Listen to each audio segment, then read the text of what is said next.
HMS Radio. And we're back. Radio HMS, all metals, all the time. You just heard Rumors by Lindsay Lohan, 2004, and I tell you, she's going to be around for a long time. We're here to celebrate the announcement of a brand new medal for the Canadian award system. It's going to be called the General Campaign Star. Got a copy of one right here. It's going to be totally killer. No more individual campaign medals, just like the General Service Medal from the UK. One ribbon and then bars for each campaign that the person takes place in. We're going to start with Allied Force for involvement in Kosovo, and then as you can see, one for the International Security Assistance Force for all of you cats in Afghanistan. From Iran to the stand, we're here with HMS Radio. Hold on just a moment. Start at the beginning. My name is Patrick Armstrong. This is Medals of Mayhem. Today we're talking about the General Campaign Star, specifically the Southwest Asia component to it. As my handsome friend tried to explain, when it first came out back in 2004, the idea was to have one medal, one ribbon, and just campaign bars on top of it, similar to the UK General Service Medal. It became evident in 2009 when Canada wanted to recognize the amount of multiple deployments that people were making into Afghanistan that the system needed to change. This is unprecedented in Canadian history for a medal to change its criteria and design. So what normally had started as the General Campaign Star with this ribbon now became the General Campaign Star with Allied Force, which was for the Kosovo and former Yugoslavia Air Force component. It then had the Afghanistan, and then evolved into the Expedition ribbon, which we see in Iraq and Syria. When the medal was first issued, it was issued with either the Allied Force or the bar for ISAF for the deployment under NATO in Afghanistan. The ribbon, designed for red and white, which are the Canadian colors as deemed by King George V back in 1921, and then green is representative for service.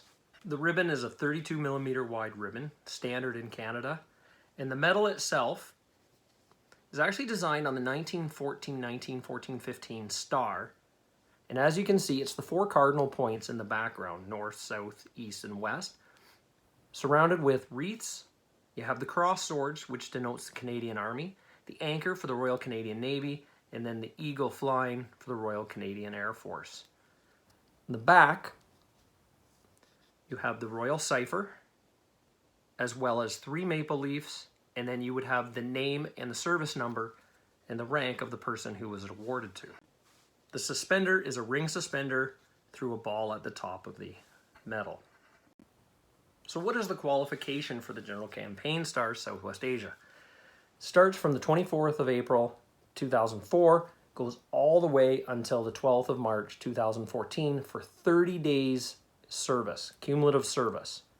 Outside of that and going forward, 14 days are required, but the same amount of time is required for each rotation bar.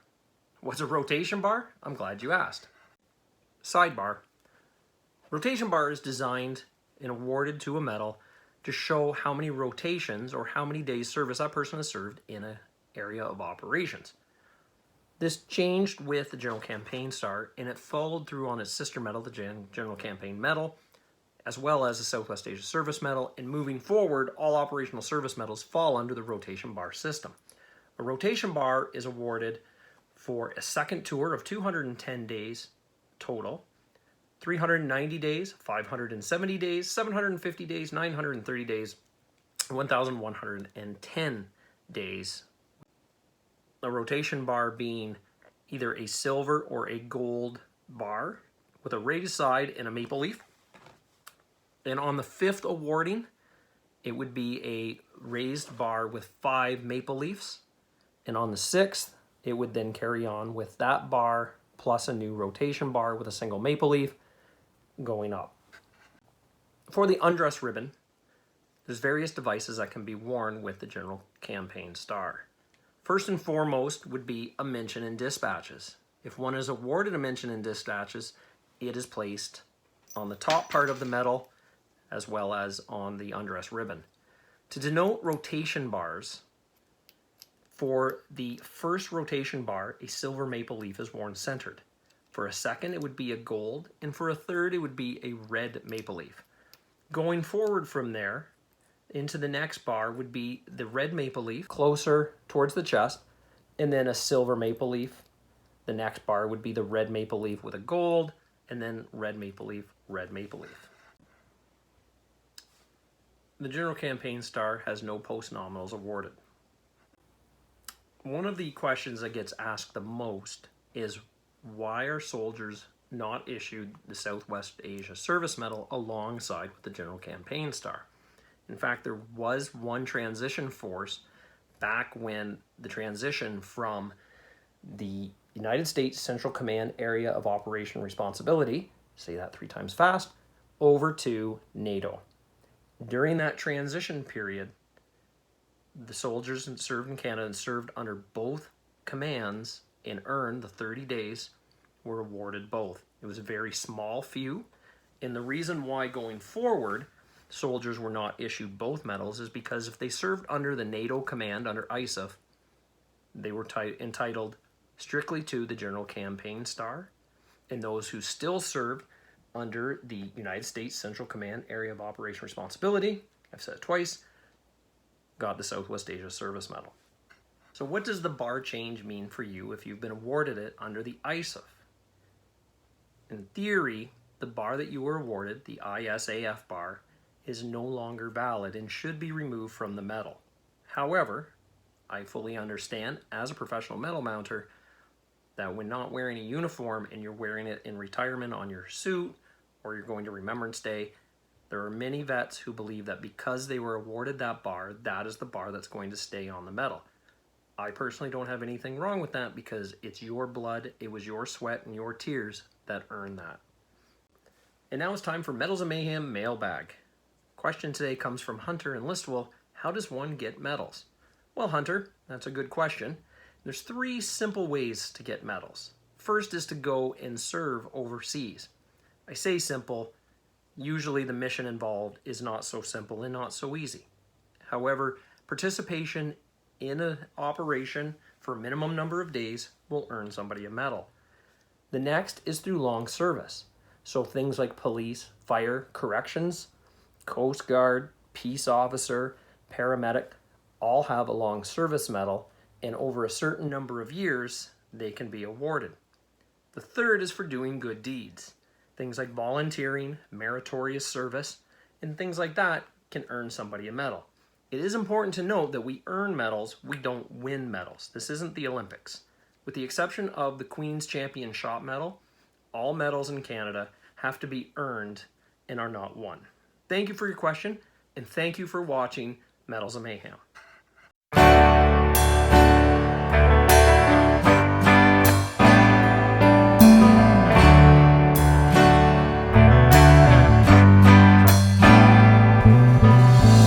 Anytime another falls, we will gather here in any kind of weather, any time of year, watching for the headlights down the 401. Respect and dedication for our bravest ones. Hearts filled with sorrow and with pride as the fallen pass below on the final ride. Along the highway of heroes we stand,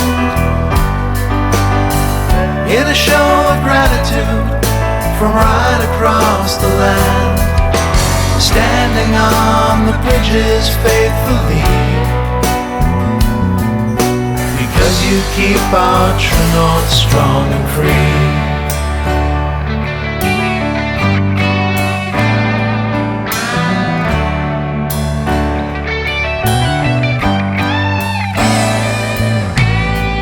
Soccer moms, firefighters, Legion members too, school kids and teachers, folks like me and you, standing at attention with the maple leaf held high, a grassroots benediction for the ones who died.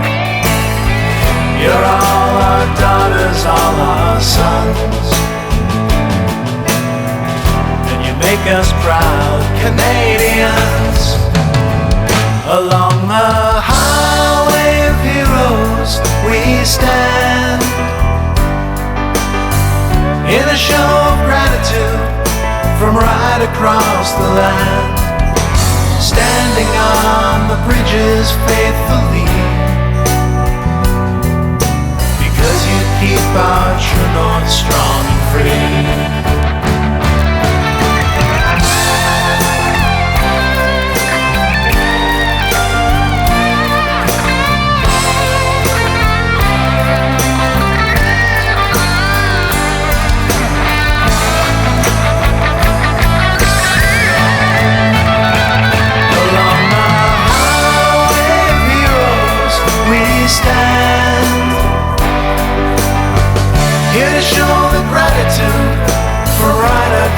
This land, up here on the bridges we will be, because you keep our true north strong and free. Now it's our turn to stand, it's our turn to stand, it's our turn to stand on guard for thee.